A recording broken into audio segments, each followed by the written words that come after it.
আজকে সারাদিন কোথায় গেলাম কি করলাম তাই শেয়ার করবো আপনাদের সাথে। তো চলুন দেরি না করে ভিডিওটি দেখে নেওয়া যাক। হ্যালো গাইজ, আসসালামু আলাইকুম, welcome to our new video. আজকে সকাল সকাল বের হয়ে গেছিলাম। হঠাৎ করে আমাদের প্ল্যান হলো 300 ফিট যাওয়ার জন্য। আমরা রামপুরায় নাস্তা করে এখন 300 ফিটের উদ্দেশ্যে রওনা দিয়ে দিয়েছি। আমরা প্রায় 300 ফিটের কাছাকাছি চলে এসেছি। এখন একটু সামনের দিকে যাচ্ছি আমরা। এখানে ডাবের দোকান দেখে আমরা গাড়িটা একটু সাইড করলাম। এখন আমরা এখান থেকে একটা ডাব খেয়ে নিব।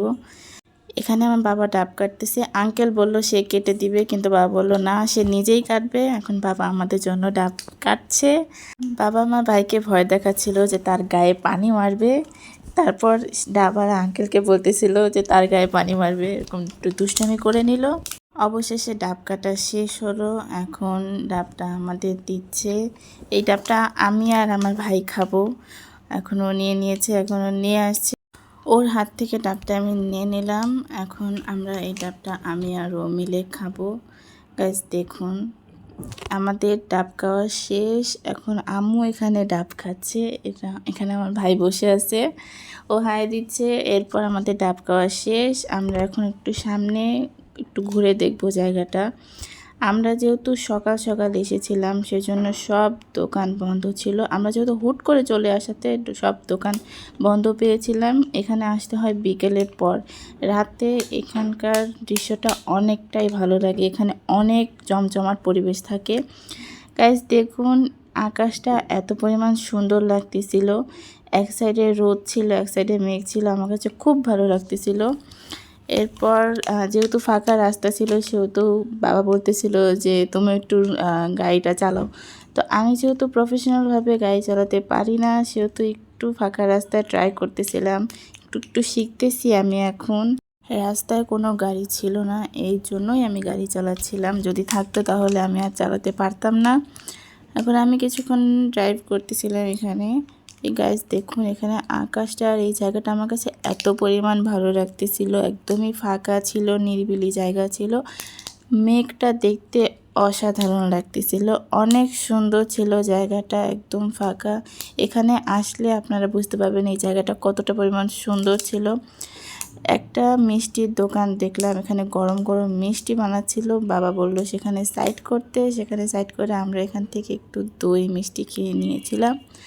এখানে আর কোনো দোকান খোলা ছিল না। সেই সকালে আমরা এটাই খোলা পেলাম।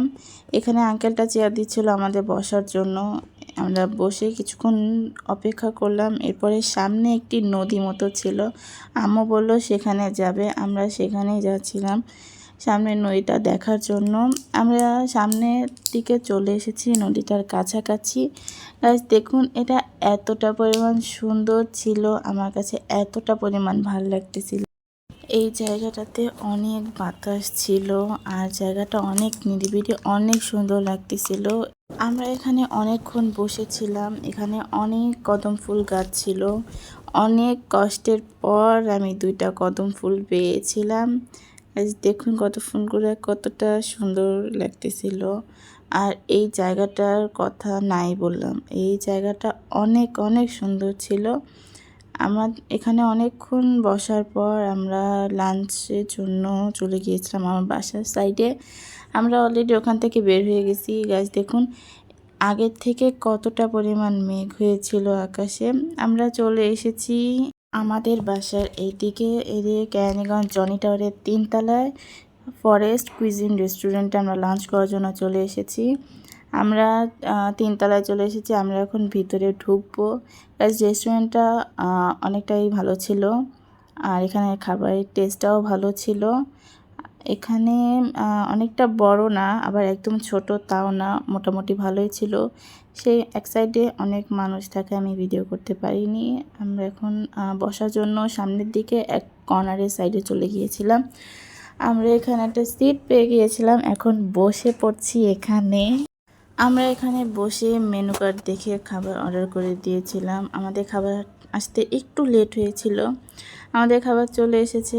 আমরা এখন লাঞ্চটা শেষ করে নিব। যেহেতু দুপুর টাইম ছিল, তাই আমরা রাইস প্লেটার নিয়েছিলাম। আমরা 4 জন রাইস প্লেটারই নিয়েছিলাম আর এক্সট্রাভাবে একটা সবজি নিয়েছিলাম। আমাদের খাওয়া অলরেডি শেষ, এখন আমরা বাসায় যাব। রেস্টুরেন্ট থেকে আমরা বের হয়ে গিয়েছি। এখান থেকে আমাদের বাসায় যেতে 5 থেকে 7 মিনিট সময় লাগে। আমরা এখন নিচে নামবো, এরপর বাসায় যাব।